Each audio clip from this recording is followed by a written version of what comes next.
Hi, and welcome to the Take the Stage podcast. I'm your host, Alexis Sabras, and I'm on a mission to help make diversity more of a reality for lower middle market and middle market investment firms. Take the Stage celebrates and amplifies diverse voices and serves as a platform for conversations that encompass a wide range of perspectives. You're going to hear candid conversations that touch on career paths, the not so linear kind, valuable insights, practical advice, and honest stories on navigating and succeeding on the buy side.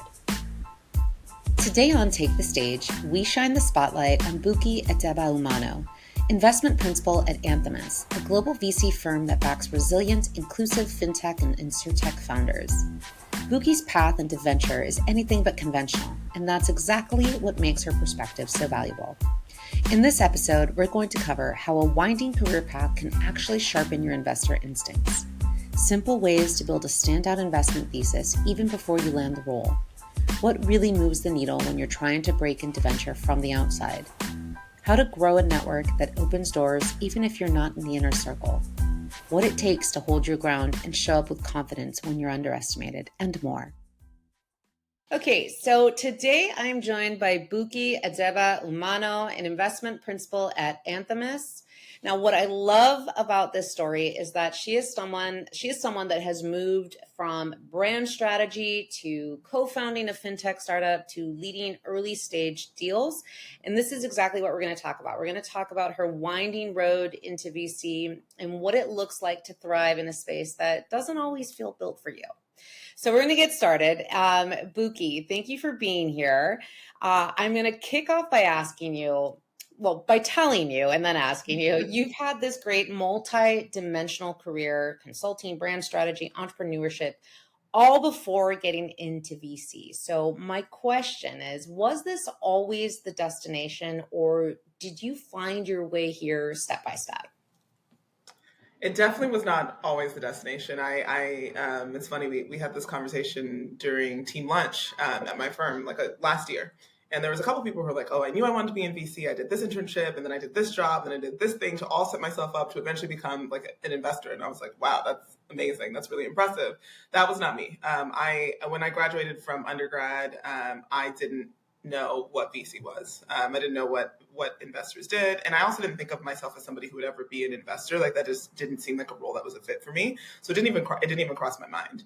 I actually went into consulting because I was looking for something that would give me good basic skills, right? That's like, I want a general understanding. I want to get the lay of the land. And I didn't want to really commit to one path or another. So I actually think of consulting as kind of a non-committal decision, going into management consulting immediately after undergrad.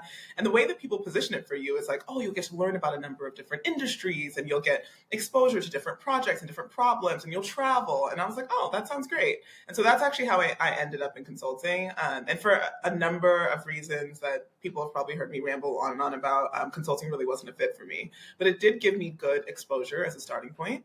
And my role, the first consulting role, the management consulting role, that was a little bit more general, was what led me into brand consulting, right? Because from there, I was like, okay, general management consulting is probably not for me. Is there anything that I've touched on that I liked, that I want to dive into a little bit more? And the first thing that came to mind for me was brand, kind of understanding how individuals relate to a brand, the impact that a brand can have on, consumers or businesses, and thinking about that path. That was really interesting to me. So I was like, I'm going to take my consulting skill set, find a place where that overlaps with brand, and maybe try and carve out a career path that's a little bit more, unique to me. And so that's how I ended up in the brand consulting role. And I loved that job because for me, I finally got to dive into one specific thing. Like I got to have a skill set. Like as a management consultant, I felt like I was such a generalist. I didn't have any area where I had a particular amount of depth. And the brand consulting role really gave me that, but it was still consulting. And I think at the end of the day, as I mentioned, consulting probably just isn't a fit for me as a person, as a professional. And so when I left that role to go to business school, my goal during business school was career exploration. I wanted to find what was actually my thing, right? What would get me excited on a regular basis. And that's what led me to initially co-founding a business and then making my way into venture. So it was definitely not like that venture was the destination for me all along. But what happened is with each experience I had, I learned what I liked and what I didn't like. like. And I was able to pull little pieces from each of those roles and, take that into conversations to help shape, a better career path for myself. So I think when I was an undergrad and people asked me what I wanted to do, I couldn't give them anything concrete. I didn't even have a starting point. I had no professional experience. I had no point of comparison. But once I had all these things I knew I didn't want to do under my belt, that helped me to shape a career path that was a better fit for me. And so the things that I pulled from consulting that I really enjoyed is, I like being in professional services because I like casting a wide net. I like the context switching of going from project to project, client to client, portfolio company to portfolio company. Like that feeling of slightly more breadth versus depth it's enjoyable to me. I find it exciting and it keeps me kind of on my toes. But the other thing that I learned is that, I love working with early stage businesses. I love being a part of a team that's a little bit more dynamic and fast changing, like the experience I got from being an entrepreneur and actually starting my own business and working with other companies in our accelerator program. It's like I like that switching. What I don't like is working with really massive companies where it takes me 1 month to make like a teeny tiny change. And so I think combining all of those interest areas is what led me towards venture as a fit. Mm-hmm. I really like that because you said a couple of things that brought me back to young Alexis when I was in college. And, I can completely identify with, if you had asked me in undergrad, what is it that I want to do? I really did. I was one of those ones like, well, I don't know what I want to do. I think I used to say I want to do marketing because it seemed like, even though I hated marketing. Yeah. And so I really like that because there's a lot of listeners that tune in to take the stage who are just getting started in their careers, early career professionals. And when you said, like I went to business school to kind of help to figure things out, or that was, at least what happened. I like that because I feel like we're often told that we need to know what it is that we want to do from very early on. And for a lot of us, it's not so clear, and it is very much so a path. And I like how you framed it, how, your first stepping stone or your first professional experience was in consulting, and that gave you this. And then from there you went, to, starting your own business and then business school. And so I really like that because I think that's something that is really, what we need to hear when we're younger is that it's okay not to have a clear path, and that, if you're interested in, venture or any of the alternative investments, right? It's like, now is the time to explore, right? So I want to ask you, was there, when you were exposed to, when you decided that venture, well, let me ask you that. At what point did you say, yes, this is it? Like, I want to do venture. Like, this is for me. I went back and forth for a little while. So it's funny, as soon as I got into business school, I got lunch with a friend who'd graduated from business school a few years before. And we sat down. She's like, oh my gosh, congratulations. So happy for you. She's like, you're obviously going to go into venture after business school. And I was like, what am I? And it was the weirdest thing where like she said it so emphatically. And I was like, well, I don't even fully know what VCs do on a day-to-day basis. And I don't know if I want to be an investor. And she was like, oh, sorry. She's like, I guess I just made an assumption. But like, you like tech and kind of like early stage businesses and like what's like, kind of keeping up with like those kinds of trends. She's like, you seem interested in that kind of thing. And you like to talk to people a lot. And she was like, the reason why she was completely turned off by venture is because she's like, I hate talking to new people. And so she's like, I just thought the combination of the two would be a good fit for you. So that was honestly the first time the seed got planted in my head was like summer before starting business school in 2019. It's the first seed. And I was like, okay, that was interesting. Someone who knows me pretty well just kind of made that assumption. Then once I got to school, in this whole career exploration motion, I actually landed more on entrepreneurship being a fit. And that's why I launched this business with two friends and classmates. And while we were working on the business, we got accepted into an accelerator. And as a part of the accelerator, they organized you into cohorts. And so you were with a cohort of people who were founding a business similar to yours. And part of what they did was expose us to investors. And so then I got exposure to VCs. I saw some of the questions that they asked, the kind of guidance they would give. People talked to me about the experiences they had with their investors. And I was like, oh, okay. Like if I wasn't doing this, maybe that's something that I would consider. And so I started kind of toying with the idea in the back of my head. I worked on a pitch competition that we did in business school.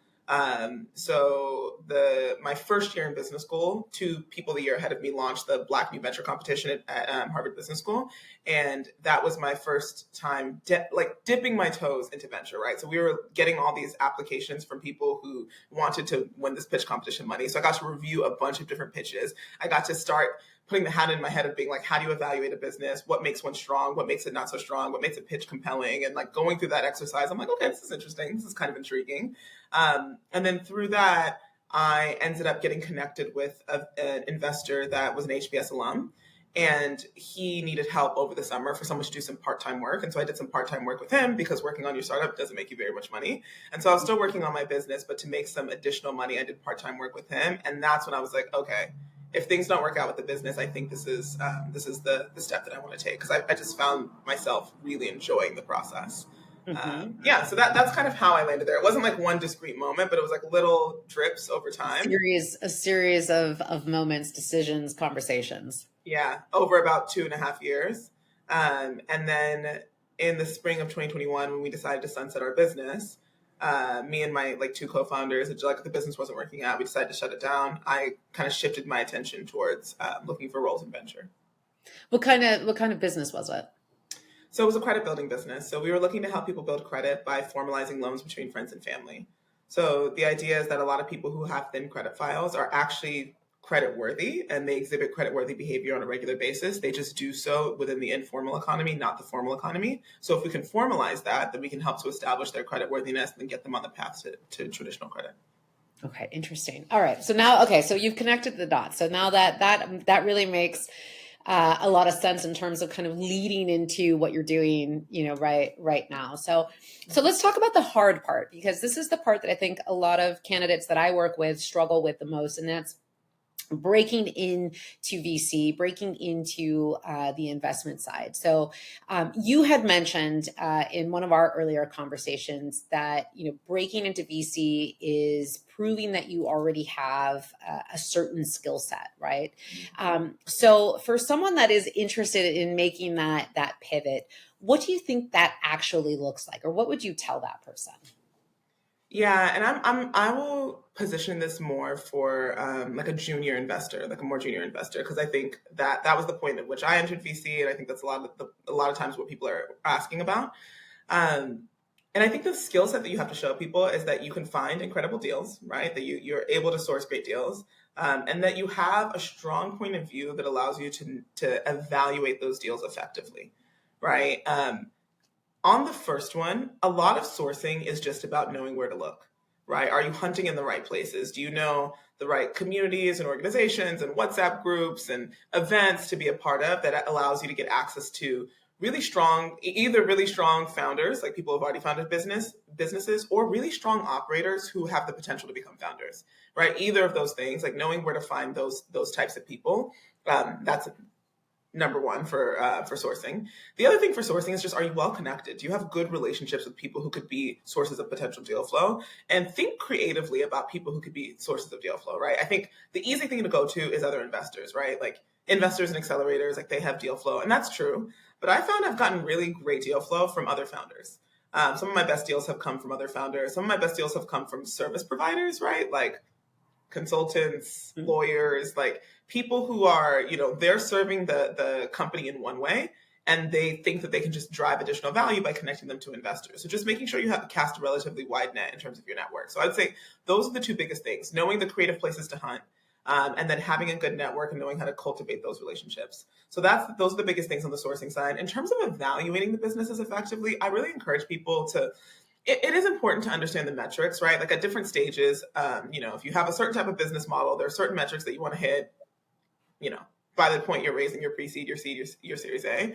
And that's really important. And I think it's good to know that. But I don't know that makes you super unique. It doesn't make you stand out, right? Because like looking up metrics anyone can do, cultivate your own point of view. Do you have a viewpoint on, B2B SaaS businesses, and like what are the industries where those are going to resonate the most, right? Or do you have a point of view on where things are moving in terms of financial services infrastructure, right? And I'm just throwing things out there, but the idea is like the more you have your own unique point of view, the more your ability to evaluate the business doesn't feel generic, it feels specialized, and I think that makes someone more compelling as a potential investor.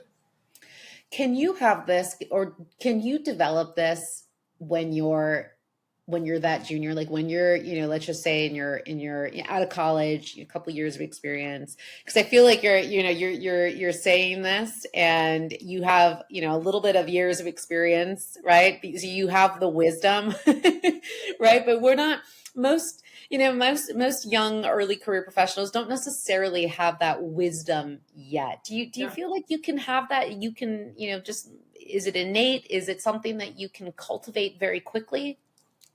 I think you can definitely cultivate it. It's not innate. I don't know how to phrase this. Like, what we do is not rocket science, over here.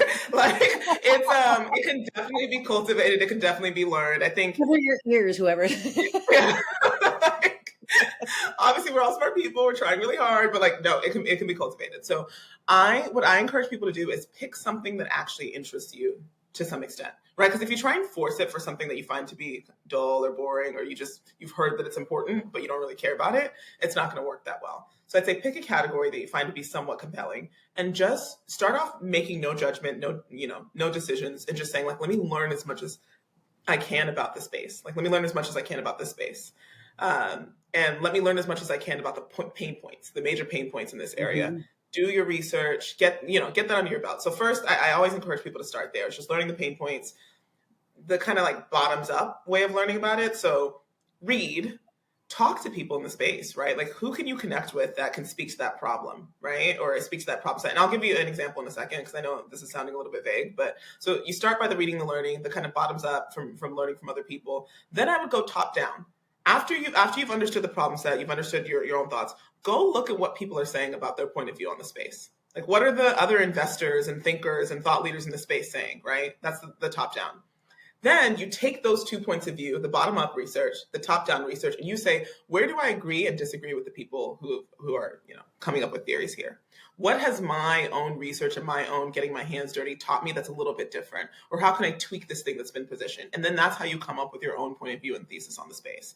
And so I'll give an example that I came up with, like, before I was actually an investor. This is when I was interested in VC and like recruiting and trying to connect with people. And I would say definitely didn't really know what I was doing, but that's okay, right? None of us do at that point. And I was like, okay, the gig economy is taking off. It's going to be this, massive thing. And I spent a lot of time doing research on what are the pain points that the gig economy faces when it comes to managing their finances, right? So people who are primarily making their money, like through contract work or through gig work, how is it harder for them to manage their salary? How is it harder for them to manage their benefits, longer term things like retirement, savings?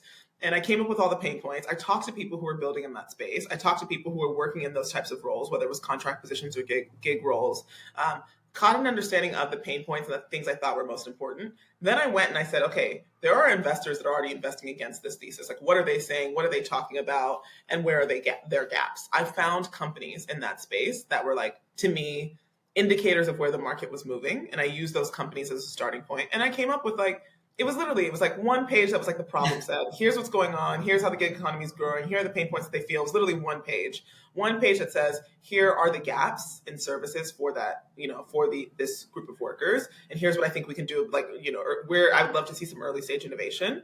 And then here are some companies that are already building in that space. And I think at the time I found like 5 companies, and I don't know why I stumbled across this the other day. And they've all these companies I think have failed, right? Like, I wasn't right. And that's not the point. But the exercise of doing that, of forcing myself to say, how can I shape my own view in a space? That to me was the starting point of me starting to think like an investor. And I found in conversations that I had with VCs at that time, and this is really rude and people shouldn't have been so dismissive of me to begin with, but I would get on the phone with some people where someone had made an intro and they were not interested in talking to me. Like, you could tell that they were just like, oh, some random kid who like wants to work in venture and she's like in school and she's annoying, right? And then when I started to talk about this point of view, I could see them like kind of sit up a little bit straighter. There was one guy who was like, oh, wait, hold on. Like, can you hold on a second? He was clearly doing something else. Like, he was off camera and like doing something else. And then I stopped talking for like 3 or 4 minutes. He comes back. He was like, hey, sorry, I was in the middle of something, but you were saying something that made me think I should actually listen to you. And I was like, oh my God, that's so rude. I found it made a huge difference because you don't just blend in with people who just want to be in venture. It's like you have a point of view. It's such a good starting point. And then it gets cultivated. It gets refined, Alexis. Like, you're right that maybe it's not going to be accurate if you're super early in your career, but that's okay. Like that stuff comes later. This is sage advice, Bukie. Like that is on the money advice. That's really good. I actually, when you were telling me this, I was thinking about a candidate that I spoke with a couple of weeks ago. And I wrote a post about, I tend to do that. Take my inspiration from these conversations. And he's trying to get into venture. He's at an not an accelerator. He's doing a fellowship. He gave me, he just told me this experience that he had speaking with a founder. And the founder basically said like, well, he wasn't very nice to him. But basically said like, I don't think you can cut it like in VC is what he told him, which is, yeah. It was really, I was very, aside from being, just like, that's just not very nice. Like, that's just, I don't know, like that sucks, but that's beside the point. The point was that I thought, well, what value can we take from this conversation, right? Like clearly this guy was a jerk, because this candidate actually does have a really great profile. He's a founder himself, started, in biomedical, and wants to go into VC. So he has really good experience. But anyways, I thought like, what can we take from this? And one of the things that I told him was, okay, clearly what you said to him didn't transmit, right? Like he didn't get whatever it is that this person needed to get, whether or not he's right or not. Yeah. But, you need to start speaking and thinking like an investor, right? So how do you do it? And so we talked a lot about this, and I thought what you just said, I'm going to make sure he listens to this episode because I think that was like really solid advice. So I don't think if you even realize the wisdom that you just imparted. I appreciate that.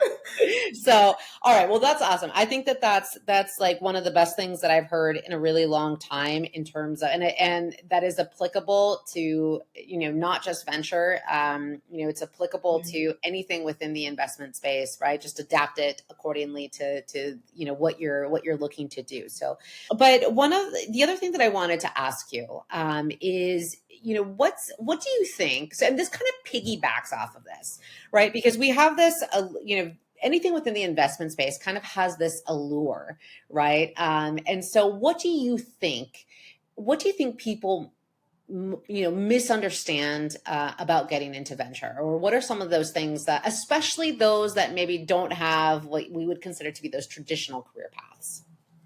What do they misunderstand? Honestly, the way that people assess getting into venture, which it's like very network oriented and kind of who is kind of the truth. Honestly, I guess the one thing I'll say is that I think people tend to blanket all firms as being the same and operating very similarly, when in reality, firms are very unique in the way, one, that they like operate their business, just from how they source deals, how they make decisions, and then how they recruit.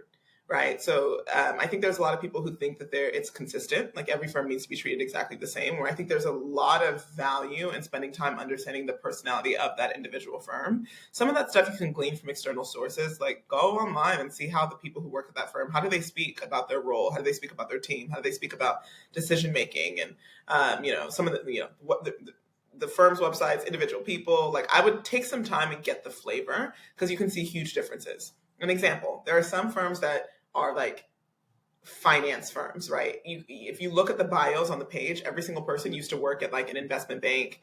You have to have investing experience. That's what they consider to be most important. And they lean in very heavily on things like their rigor and their discipline and like how much diligence they do. And it's like, that's the type of firm. Okay, so that's one profile and personality. And I would reach out to that firm in a certain way.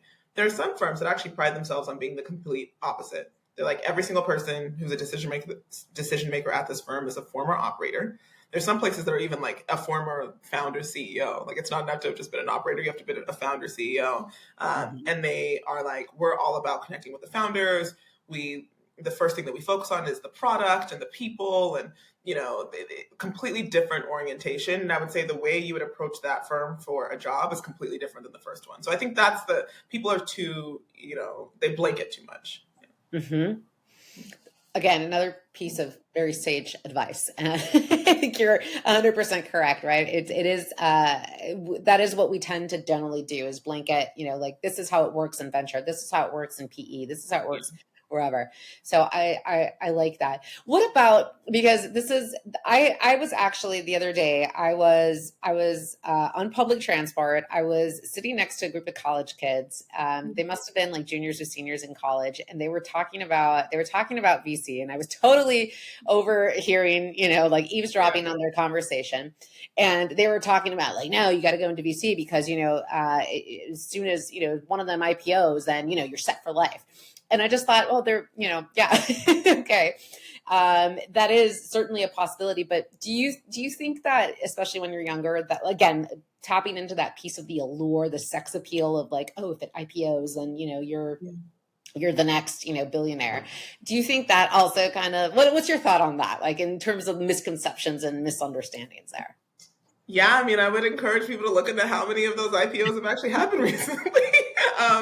I do think that that's a driving, like, a big factor, right? Is that people really anchor to the exceptional outcomes, and they assume the exceptional outcome is what they have access to. But if you look at the median, that's not necessarily what's happening every single time. And so even when I talk to people about how to balance, things like equity or carry with their salary when they're negotiating, their package for a role, I always tell people, I'm like, listen, the cash is what you can count on today. We don't know what the future holds, and the cash is what you can count on today. You don't know if you'll be at that job. You don't know if the fund will perform well. You don't know if, there's so many unknowns. And so I do think while it is something that pulls people in, it can be a bit deceptive. Mm-hmm. Mm-hmm. Yeah, I totally wanted to interject, but I I was like, no, I forget. Sometimes I forget how old I am. And I'm like, who's this old lady, this middle-aged woman? But I didn't. I let them carry on with their conversation and these dreams of becoming the next billionaire. But okay, all right. So changing directions a little bit, I want to talk about the network again, because this is something, again, one of the most common questions, one of the most common conversations that I have. So how did you go about building your network, especially since you had this very untraditional career path? What worked for you? You've kind of touched on a couple of things here and there, but really, maybe let's narrow it down. Maybe like, what were the top 3 things that worked for you or that you would recommend to others? Yeah, so I would say the building the network was actually pretty challenging for me, and I think so. I'm a very extroverted person and pretty outgoing, but I don't think that necessarily means you can build a professional network very easily. Because if you put me in an environment with somebody, yes, I'm happy to chat. I'll have a good time. Probably, like, my husband calls me like a party closer, right? Like, I'm like yapping like when everybody else is trying to leave. I'm like, oh, anyway, so like, so that's not necessarily the issue for me. But it's getting in front of the people, right? So it's like I can't connect and I can't chat and I can't do all the things if I don't have access and I don't have exposure, or if I've been in multiple environments that, like, I had to explain this to someone recently. Like, no one assumes I'm an investor when I'm in the room, right? Like, multiple times where they'd be like, wait, what do you do? Oh, wait, you're at that firm? Okay, doing what? And I was like, I'm an investor, just like the other 5 people you just spoke to. I know that might be hard for you to believe, right? So I think the network building, the biggest thing is just like, do you have the access? Do you have the exposure, right? And what worked for me is I started close to home, right? I didn't go out casting a really wide net, reaching out to a bunch of random people to start. I don't think it's horrible to do cold outreach, but I started close to home. So for me, because I was in school, I asked my classmates. I asked people who worked with me at my prior jobs to make some of those initial intros and connect me to investors. And I think starting closer to home, starting with really warm introductions, that helped me a lot, because it made me feel a little bit more confident talking to those people. And I didn't come from like a startup ecosystem at all. So it was definitely like scraping through to find 1 or 2 people that were somewhat connected as an entry point. And I used that to kind of hopefully start the ripple effect. So I always encourage people when you're getting off of a conversation with somebody. So if someone made an intro, connected you to an early stage investor, at the end of the conversation, be like, hey, is there anyone else that I should meet? Like, do you encourage me connecting with anybody else based on our conversation? If so, I would really appreciate an intro. So try and make it a ripple effect. Don't let one conversation just be one conversation. Hopefully that can lead to like 2 more, 3 more, etc. So that's one thing. So start close to home and try and like create, deeper connections. And then two, use the things that people are interested in to stay connected to them. If you had a conversation with somebody and you guys went really deep on renewable energy and you know that that's a passion of theirs, the next time you stumble across a really interesting article on renewable energy, follow up with them with that article. Be like, hey, I saw this and it made me think of you, or like, follow up to our conversation, or it's like, oh, this guy thinks very differently than what you said, so ways to stay engaged with people, but on things that are interesting to them. I sometimes find that people try and I don't want to phrase this like it's a bad thing, but I find that people try and stay up to date by just telling you about themselves. Like, here's what I'm doing, here's what I'm doing, here's what I'm doing. And it's like, that's great. I do want to stay up to date on you and your career, but try to engage me on something that produces a little bit more of a back and forth. I think that tends to help. And then the last thing is that I always say, if you're trying to break in or you're early in your venture career, just be everywhere. Like, be everywhere. Don't be picky yet.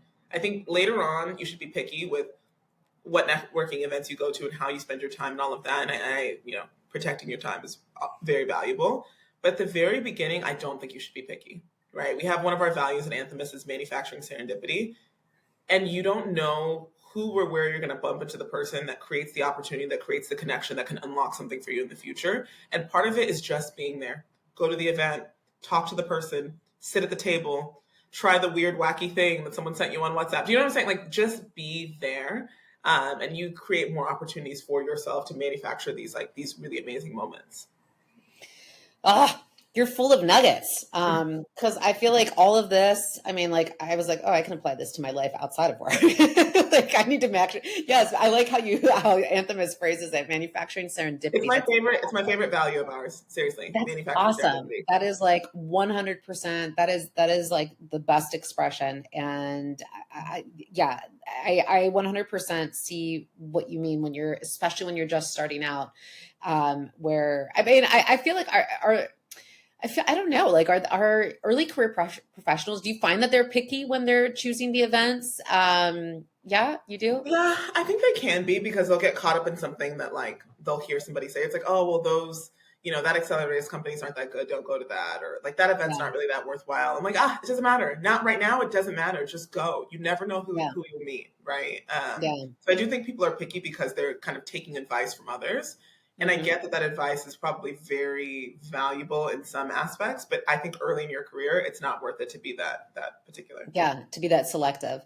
No, I like that. I like that. Yeah, you need to be everywhere. And that's, I mean, when you even think about it, you said that, it made me think about, in terms of as a business owner, right? When you are trying to get new business, when you're trying to, whatever it may be, you need to be omnipresent, right? You need to, and sometimes it takes a little while. It's not like something like, oh, I'm going to go to 5 events, and then that's it, right? It's kind of one of those things you need to show up, you need to be consistent, you need to go to these events, people need to see you, meet, that's your opportunity to manufacture serendipity, as you perfectly stated it. I really like that. And I really like that, you mentioned that a lot of the times we tend to focus on ourselves. Like, this is what I'm doing, that's the update. And that doesn't really add any value to the other person, right? That adds zero value. Yeah. And going back to the point that you said earlier, when, what are the problems? What are, how do we solve these? That's really what it's all about, right? Anytime that you're trying to kind of, establish a relationship. I mean, of course, you're establishing a relationship and you're trying to have that connection. But at the end of the day, I mean, it's if you're trying to achieve something, you're looking at, okay, how can I make your life easier? How can I help to solve the problem, right? And so that's what's going to make someone that's maybe already at a VC firm have you more top of mind, right? And that's ideally what you want. Like, oh, that guy's like or that girl's a problem solver, and is adding value, right? I find myself talking a lot about that with my candidates is, find a way to connect with people that are your target people, but in a way that adds value to the conversation, which is really can be very difficult. And especially when you're younger and when you feel like maybe you don't have so much to contribute, right? It can be very hard to think of, okay, well, what is my value add? And this is something, by the way, it's like easy for me to say this. I'm like, oh, if you're a junior person, like do the X, Y, and Z. I still struggle with this, right? Because like I also am, I'm a principal now. I have the same struggle when I'm talking to like GPs, at different places where it's sometimes I'm like, well, why would they even want to talk to me? Like, what do I Yeah. even have to add? So it's like, I don't think that Yes. feeling necessarily goes away. It might maybe moves level. But I Yeah. think it's a thing that we constantly have to remember is like, one, you do have value to add. Two, be like, be vocal, be loud about adding that value. And, it probably will give you more confidence in the conversation if you go in saying like, here are the things that I know can be helpful or that are up your alley or that I know you might be interested in. It like arms you. To me, it makes me feel a little bit more confident. Yes, yes, I like that because one of the things that I talk a lot about is, no matter, I've been doing this for a long time and I've, talked to so many, especially women. I find that this is a little bit more prevalent within women. But it doesn't really matter, the seniority or what your title is, what country you live in. I feel like even these women that I'm like, she's a baller. That woman still deals with, to a certain degree, these levels of insecurity, right? Like these, like, it amazes me because you wouldn't think that I had a conversation with a partner and she's, we were talking about salary and she's like, oh God, it's so difficult for me to, a partner, like, like someone who's been working like, their entire career in this.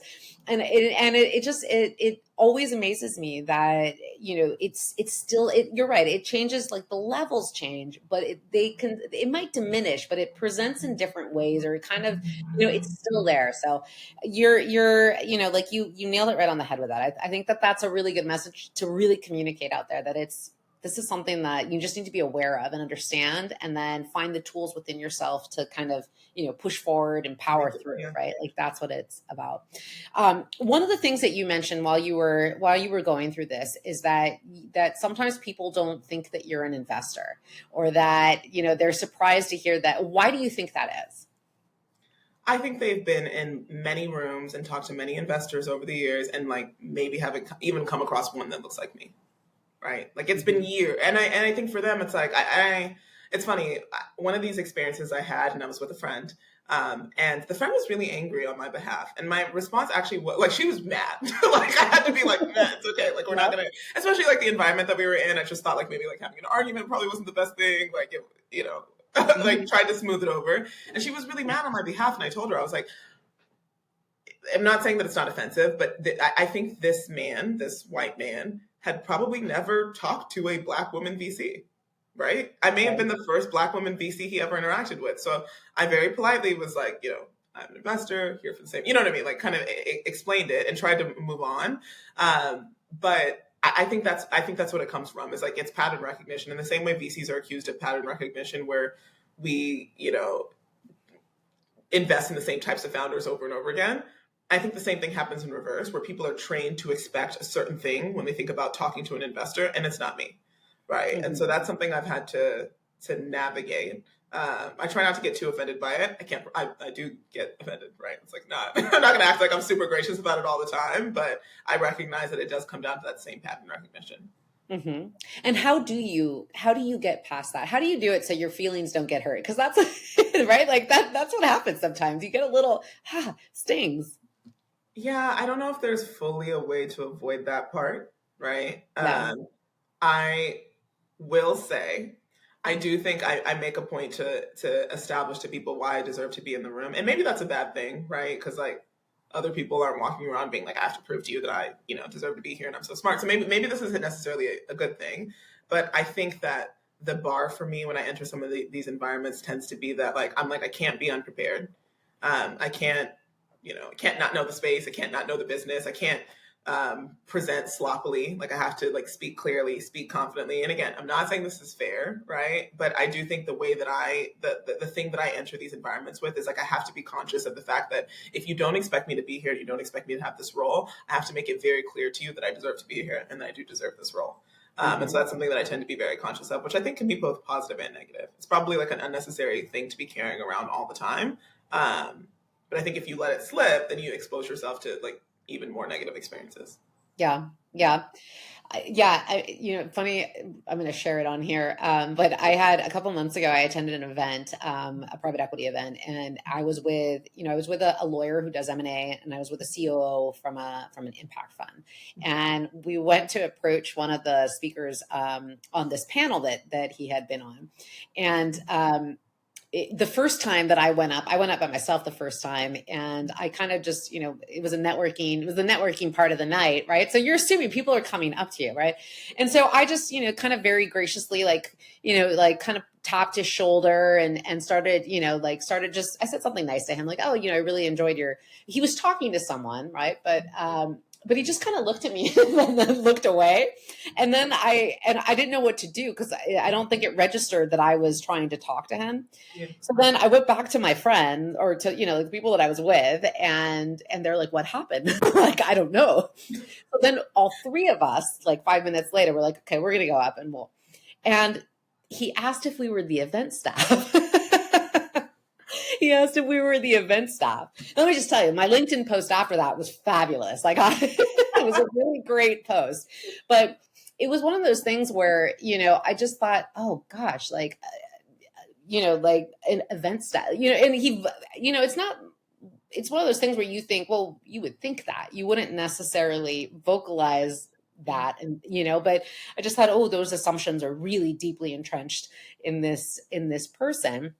And like you said, it stings a little bit, because it's a little bit of a bruise to your ego. But at the same time, the way that I look at it is it tells more about that person than you, right? And so when I think about it that way, and this is for everyone out there that has those kinds of moments, right? It certainly tells more about that person than it does you. And that's kind of at least that's helped me understand, okay, well, what does that really say about this person, right? And, there's a laundry list of things that it's, right?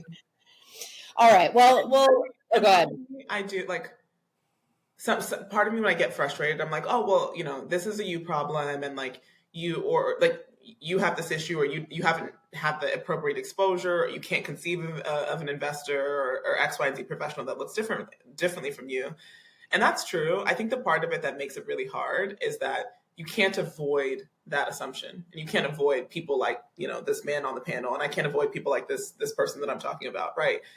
That's the hard part, is that as much as like I have cultivated a network that's really diverse, and I lean into communities that I, value diversity a lot, because of the industry that I'm a part of, I can't avoid the hymns of the world. Yeah. Right. I'm going to like bump into them from time to time, which is why like I try to just mentally prepare myself for that, because I'm like, if I'm too naive and I'm like, that's just one off. It's not one off, actually. It's kind of common. Like, yeah, he said it out loud, but a lot of people are thinking that, and they're operating that way. And so part of you just has to be mentally prepared to bump up against that every once in a while, because unfortunately it's like more normal than it should be, right? Yeah.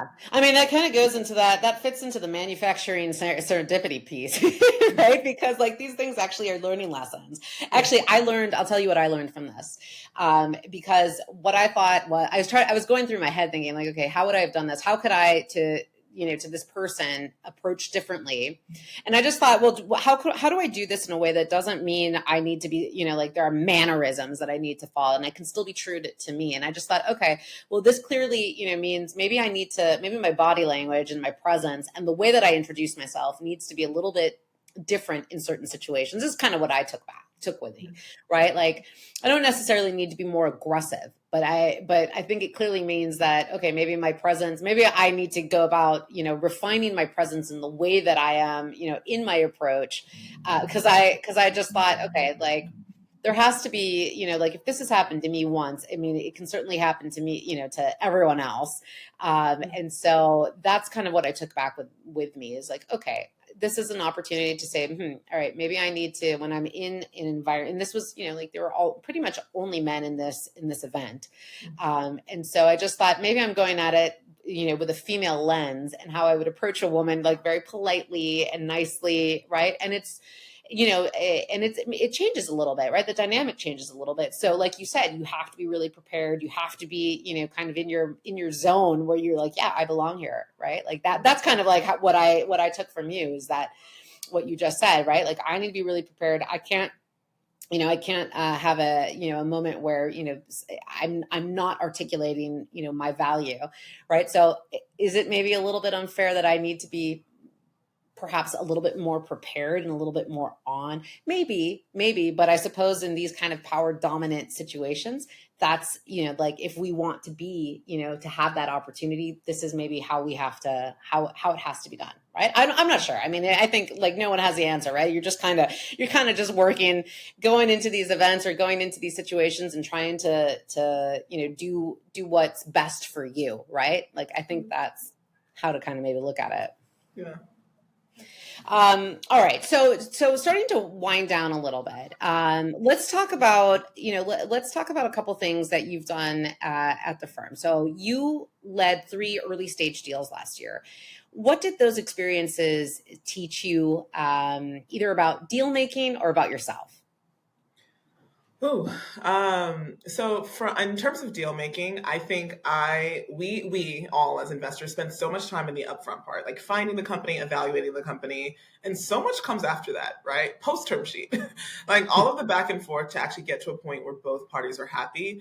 It's pretty involved, and I think that it's one of those things where if you think about a founder and investor connect like as a relationship, your relationship gets tested immediately, right? So think about like when you're dating. You date someone, and the first like I don't know however many months, it's just like all love and sunshine and fairy tales, right? Like you don't fight, nothing goes wrong. You're just in a little love bubble, and then after months of that, then you have your first fight, and it's like okay, but you have the foundation of the months of lovey-doveyness. Actually, with the founder and investor, really basically after the agreement, it's like, hey, we want to invest. Here's a term sheet. The first thing you do is negotiate back and forth with each other. So it's kind of like you tested a relationship immediately. Obviously, it's not a romantic relationship, so it's not the same thing. But that was probably the biggest takeaway for me was that okay, it's a kind of an early relationship that's getting tested. How do I make sure that the things that I've claimed I believed in, the things I claimed I stand for, my values are coming through relatively early while I'm still protecting the interest of my firm, our ownership stake, all that kind of stuff. So striking that balance in a relatively new relationship, that was probably the hardest part. And I think the biggest takeaways for me are I actually have a tendency to be pretty like accommodating. I don't know, like I have 2 younger sisters. I grew up in like a Nigerian like immigrant household where you always defer to the parents. Like I think I tend to be more accommodating. I actually had to force myself to be more like aggressive. So that was the biggest kind of personal lesson is that I think while I'm a confident, outspoken person, and I would say even sometimes like argumentative and combative, I would think that would make me more fierce. But when it actually comes down to it, I'm like fine to give people what they want. And that's not always a great thing, right? That doesn't always serve my interests. And so forcing myself to be a little bit more, stick to parameters very closely. And knowing when it made sense to actually compromise versus holding strong like that, those were the biggest learnings for me. This is really interesting because no one talks about this, right? Like you never, I never really hear about kind of like the level of awareness that leading deals can teach you, or that is required in order for you to be successful. So I like this. It just goes to show you that we are constantly we constantly need to be in tune with ourselves, right? Because we don't talk, no one talks about that, and it's like really humanizing to hear that. Like, okay, yeah, I realize that. Oh, turns out I'm really accommodating. Because my image of myself is like I'm actually pretty tough. Like it's like I don't know maybe where that's coming from, but I think I'm really tough, and I think when it actually comes down to it, I was much more accommodating than I even needed to be at times. Yeah. Oh, I like that. I like that. That is just such an interesting point. Okay. So just again, now we're really getting into wrapping up here, but I want to touch on something. One of your, big accomplishments is that you were named a VCJ Rising Star for 2025. And so I want to ask you, what does that moment mean for you? Again, coming from this very non-traditional background, curvy path, and here you are being named as a rising star. Yeah, I mean, it was really exciting. I think I'm still very early in my venture career, so I try not to take anything as like a stamp of approval because I think I have years and years, hopefully, ahead of me to keep doing this and to keep proving that I'm making good investments. But in the interim, having little moments of being like, hey, you're making a bit of an impact, or you're moving in the right direction, getting good reps under your belt, like those little stamps of validation along the way are helpful. So they kind of keep you energized, especially because there's so many things in this role that can be discouraging from time to time. So that's how I saw it. I was like, this is a boost of validation, a little bit of energy to kind of get me going. And I found out at the very beginning of the year. So kind of like boost of energy sending me into 2025. And so yeah, it was very meaningful for that reason. Uh-huh. You ever get one of those? You can't talk to me like that. I'm a VCJ rising star. No? I wish I had more of those moments. You know what I mean? Like, I wish I was more like that. And this is back to my like image of myself being super tough. It's like maybe not actually true, but it made me think of that one time. My husband, I don't know, he got like gold status for like for air points, and he was I don't know, something happened with the plane, and he told me, he's like, can't talk to me like that. I'm a gold member. Ever think like that? I do get it as a customer. Like your husband. That actually happens to me sometimes where I'm like, excuse me, do you know how much money I spend at Sephora? Like, that's funny. All right. So last question here. So what would you text? This is something I went a little bit of a different direction. What would you text your younger self? One line of career advice. What would it say? It would say, it's the one line that's making it hard for me to condense it. I would tell my younger self that everything that you're doing today will serve a purpose in the future. It doesn't have to make perfect sense to you today. That's what I would tell my younger self. Just to stay in the moment and try and get, and now I'm elaborating, but that would be my one line. But like, to stay in the moment and try and get value out of the individual things that you're doing. I know there's going to be a lot of stops and starts. That doesn't mean it's a failure. The fact that you reach the end of a project, of a role, and you've decided, this isn't a fit, that's not a bad thing. You're learning lessons every single step of the way. So don't take these things as like hard and fast rules. They're moments to learn. They're opportunities to grow. Yeah. That's good. I like that. Again, another piece of sage advice. This episode is just peppered with really great pieces of advice and wisdom, and this is really good. I think this is very helpful to not only anyone that is starting out or who is interested in a career in venture, but even folks that are at our level, or not our level, your level, your level. I'm a lot more senior than you. But there's a lot of value. I have taken a lot of value from the points that you've mentioned. So I think that this is fantastic. So thank you, Bukie. You are awesome. You are completely 100% a lady who rocks. And I can't wait to see, how your career continues to evolve and develop and continue kicking butt. So thank you again for being a guest on Take the Stage and the Ladies Who Rock series. Thank you so much for having me. This was so much fun. And that's a wrap. Thanks for listening to Take the Stage. If you enjoyed this episode, please share it with others, post about it on social media, or leave a rating and review. To hear past shows, please go to our website, career-rockstars.com. If you are a company or candidate who would like to work with Career Rockstars, reach out on LinkedIn or send an email to Alexis at career-rockstars.com. Thanks again, and until next time.